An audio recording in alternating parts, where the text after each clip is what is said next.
Assalamualaikum warahmatullahi taala wabarakatuh. Hari ini kita akan masuk 2.6 iaitu bahan yang memudaratkan sistem respirasi. Okey, boleh rujuk muka surat 44 kamu punya buku kemahiran proses sains ni untuk buat bersama-sama bila kamu tonton teacher punya video ni. Okey, kita nak tengok bahan-bahan apa yang boleh memudaratkan sistem respirasi kita. Okey, yang pertama adalah rokok. So, bahan-bahan kimia yang terdapat dalam rokok untuk 1A yang pertama adalah tar. Okey. Tar puncanya datang daripada asap rokok. Apa kesan tar ini? Tar ini mengandungi bahan karsinogenik. Okey. Bahan karsinogenik itu adalah bahan yang boleh merangsang pertumbuhan sel kanser. So daripada rokok kamu boleh nampak pelbagai jenis kanser ataupun bara yang boleh tercetus akibat uh, akibat bahan cemata ni yang ada dalam asap rokok. Okey, selain pada itu, kita juga ada bahan kimia yang berbahaya seperti amonia, juga bersifat merensa, naftalamin bersifat karsinogenik, arsenik bersifat karsinogenik, nikotin adalah bahan yang boleh menyebabkan ketagihan kepada penghisap rokok. Kadium adalah bahan kimia yang berbahaya. DDT pun bersifat racun. Formaldehyde pun bersifat racun. Butana pun gas yang boleh membunuh. Metanol adalah bahan bakar. Hidrogen cyanida adalah racun. Toluena pun racun. Karbon monoksida kita panggil gas beracun. So, banyak sangat bahan kimia yang terdapat dalam asap rokok. So, kurang-kuranglah merokok kepada siapa yang telah terjebak dengan rokok ni. Okey, yang kedua adalah kita nak tengok bahan karbon monoksida. Tadi kita tengok karbon monoksida ni adalah gas yang terdapat juga dalam asap rokok. Apa kesan dia? Okey, karbon monoksida terdapat dalam asap rokok. Pertama, terdapat dalam asap kenderaan. Okey, pembakaran bahan api pada asap kenderaan. So, kita tengok apa kesan karbon monoksida kepada kesihatan. Okey, karbon monoksida ni dia bertindak untuk bersaing dengan oksigen. Okey, kalau kita belajar subtopik lepas, oksigen akan mengikat pada sel darah merah. Okey, maka sel darah merah akan angkutlah oksigen itu ke seluruh sistem peredaran darah sampai ke sel. Tapi bila adanya karbon monoksida dalam paru-paru menyebabkan dia bersaing untuk ikat pada hemoglobin. Bila karbon monoksida mengikat pada hemoglobin, dia membentuk molekul karboksihemoglobin. Okey. Maka oksigen ni tak dapatlah nak mengikat pada hemoglobin. Okey, kekurangan pembentukan oksihemoglobin. Sel akan kekurangan oksigen. Kesannya pada orang tersebut adalah sesak nafas, pening dan akhirnya boleh mati. Okey, kejadian-kejadian ini kamu boleh tengok pada orang yang meninggal di dalam kereta.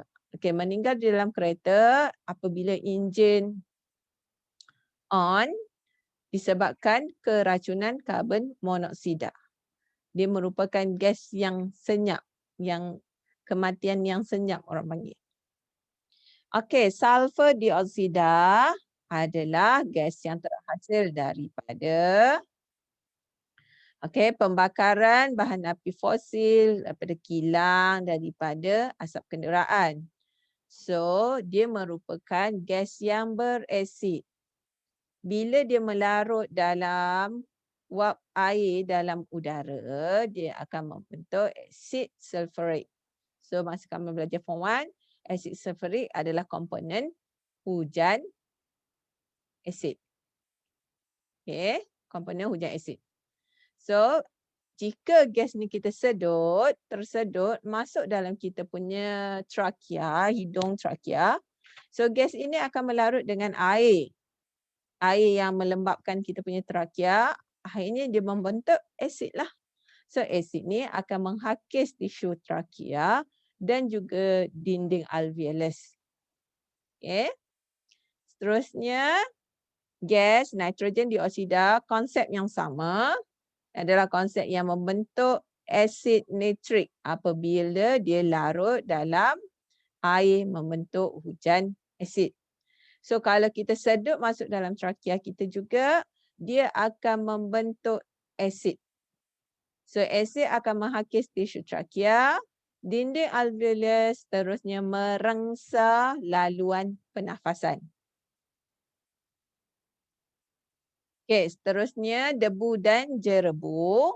Okey, punca datang daripada pembakaran terbuka dengan pencemaran udara. Okey. Ni kita panggil simptom. Simptom akibat debu dan jerebu, hidung berair, kulit badan terasa gatal, mata pedih dan berair, gatal-gatal pada kerongkong dan batuk, sakit dada, sukar bernafas, sesak nafas.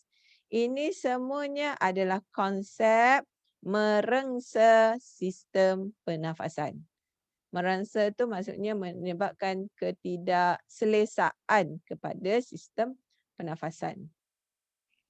Okey, seterusnya kesan debunga. Kesan debunga datang daripada enter, debunga pokok. Apabila dia masuk dalam sistem respirasi kita, dia akan boleh menyebabkan kegatalan. Okay, kalau kena kat mata, mata merah. So, sesak nafas, sakit dada, hidung berair dan merah dan juga batuk. Konsep dia sama, dia boleh merengsa kita punya sistem respirasi. Okay, so kita tengok pada penyakit pula. Okay, penyakit yang terlibat dalam sistem respirasi kita panggil COPD. Okey, yang pertama adalah asma. Asma adalah penyakit yang berpunca daripada pesakit itu sukar untuk bernafas disebabkan daripada pencemaran udara. Macam mana kita nak kesan simptom penyakit asma? Mengalami wheezing, bunyi nyaring ketika dia bernafas, bunyi nyaring pada dia punya salur pernafasan. Okey. So dia mengalami sesak dada, sesak nafas dan juga batuk. Okey, apa yang berlaku pada salur pernafasan dia? Berlakunya radang. Salur semakin membengkak, bila dia bengkak dia akan sempit. Okey, bila sempit udara nak lalu dalam salur ini susah. Susah sebab itulah mengeluarkan bunyi dan menyebabkan pesakit itu sukar untuk bernafas. Okey, bronkitis kronik, bronkitis, okey, boleh berpunca daripada semua kesan asap rokok. Okey. Bronkitis ni adalah keradangan yang berlaku pada salur pernafasan. Okey, keradangan pada mucus, membran mucus. Membran yang menghasilkan mucus yang melembabkan kita punya bronchus. So kesan dia adalah batuk yang lama, prolong. Okay. So bronkitis kronik disebabkan kecederaan yang berlaku secara berulang-ulang dalam salur udara. Okay, puncanya adalah tabiat merokok kerana terdedah kepada ni. Ingat tak tadi kita belajar gas-gas yang boleh gas-gas berasid yang boleh menghasilkan asid dalam salur pernafasan kita. Okay, dan juga bahan kimia yang bersifat perengsa. So dia merosakkan membran, okay, menyebabkan orang tu mengalami batuk yang lama. Okay, sesak nafas dan juga bila batuk yang lama tu menyebabkan tak boleh nak tidur. Seterusnya emfisema. Emfisema berpunca daripada asap rokok juga. Okey, asap rokok yang macam mana? Okey, asap rokok ini daripada gas yang berasid tadi juga, dia boleh merosakkan dinding, menghakis dinding alveolus. Okey, dinding alveolus beransur-ansur musnah menyebabkan pundi udara tidak dapat dikeluarkan, tidak boleh menolak semua udara keluar, menyebabkan udara terperangkap dan mengurangkan proses pengangkutan gas respirasi. Okey, emfisema ni simptomnya adalah sukar bernafas, okey, sakit ketika bernafas, okey, batuk, letih, dada berbentuk tong, dada membulat dan berbonjol. Maksudnya berlakunya pengumpulan udara yang tak dapat dilepaskan dengan baik. Okey, sianosis adalah kesan biru pada hujung kulit jari dan hujung jari. Sianosis ini disebabkan sel itu mengalami kekurangan oksigen. Sebab konsep emfisema bila dinding ni musnah, dia jadi dinding yang macam ni. Okey, alveolus akan kehilangan jumlah luas permukaan tu. Bila jumlah luas permukaan semakin rendah, okey, pengangkutan oksigen pun ke seluruh badan semakin rendah. Terusnya adalah kanser paru-paru. Tadi kita belajar daripada asap rokok mengandungi banyak bahan karsinogenik. So, puncanya akan menyebabkan kanser. Okey, kanser terjadi, bagaimana kanser ni boleh terjadi? Sel-sel normal mengalami proses transformasi daripada sel yang normal, dia membiak sepatutnya normal je, dia akan membiak secara luar kawal. Maksudnya kalau satu sel sepatutnya dia membiak jadi 2 sel, membahagi jadi 2 je.